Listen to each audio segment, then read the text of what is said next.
Hi అండి. చేదుగా మాట్లాడే మాటలు మనకు మంచి చేస్తాయి, తీయగా మాట్లాడే మాటలు మనల్ని మోసం చేస్తాయి. అలాగే కాకరకాయ కూడా చేదుగా ఉన్నా మనకు మంచి ప్రయోజనాలు ఇస్తుంది. అది ఎలా చేసేసుకుందామో చూసేద్దాం పదండి. మంచిగా వాష్ చేసుకుని నేను చూపించినట్టు రౌండ్గా కట్ చేసుకోండి. కట్ చేసుకున్నాక మనం ఇలా ఉప్పు పసుపు వేసుకొని బాగా కలుపుకోవాలి. వాటర్ అంతా దిగేంత వరకు మంచిగా హ్యాండ్తో మంచిగా కలుపుకొని ఒక 10-15 మినిట్స్ పాటు పక్కకు పెడితే దాంట్లో వాటర్ ఉన్నదంతా ఎక్స్ట్రాక్ట్ అయ్యి మనకి వస్తుంది. అందుకని ఒక 10-15 మినిట్స్ పక్కన పెట్టుకోవాలి. ఒక బాండి తీసుకొని మనము అందులో పల్లీలు, కొబ్బరి, ఎండుమిరపకాయలు, జీలకర్ర వేసుకొని లో ఫ్లేమ్లో బాగా వేయించుకోవాలి. లో ఫ్లేమ్లో మంచిగా వేయించుకున్నాక చల్లార పెట్టుకొని ఒక మిక్సీ జాడీలోకి వేసుకోవాలి.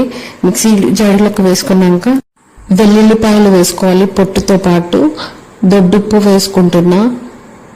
వేసుకొని మిక్సీకి వేసుకొని పౌడర్ చేసుకొని పక్కకు పెట్టుకోవాలి.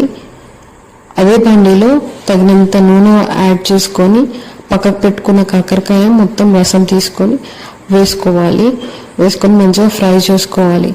అది బాగా ఫ్రై అయ్యేంత వరకు మంచిగా కలుపుకోవాలి. ఫ్రై అయిన తర్వాతకి మనం ఆల్రెడీ పౌడర్ చేసుకొని పెట్టుకున్న పల్లి, కొబ్బరి, ఎండుమిరపకాయల పొడి ఉంది కదా, అది కూడా వేసుకోవాలి. ఇక్కడ నేను తీసుకున్న క్వాంటిటీకి నాకు ఒక 3 స్పూన్స్ సరిపోతుంది. ఎందుకంటే 3 స్పూన్స్ వేసుకొని బాగా కలుపుకొని నాకు ఇక్కడ ఎందుకో కారం సరిపోయినట్టు అనిపించేసేసరికి నేను ఇంకా కొంచెం కారం కూడా యాడ్ చేసుకుంటున్నా. దాని తర్వాతకి బాగా వేయించుకొని పెట్టుకున్న పల్లీలు కూడా యాడ్ చేసుకుంటున్నా. పల్లీలు వేసుకొని మంచిగా కలుపుకున్నాక మన కాకరకాయ ఫ్రై రెడీ. ఇలాంటి వీడియోస్ మీకు నచ్చినట్టయితే కనుక like, share and subscribe to Viju Suresh channel. Thanks for watching. Bye and comment బాక్స్లో కమెంట్ చేయండి.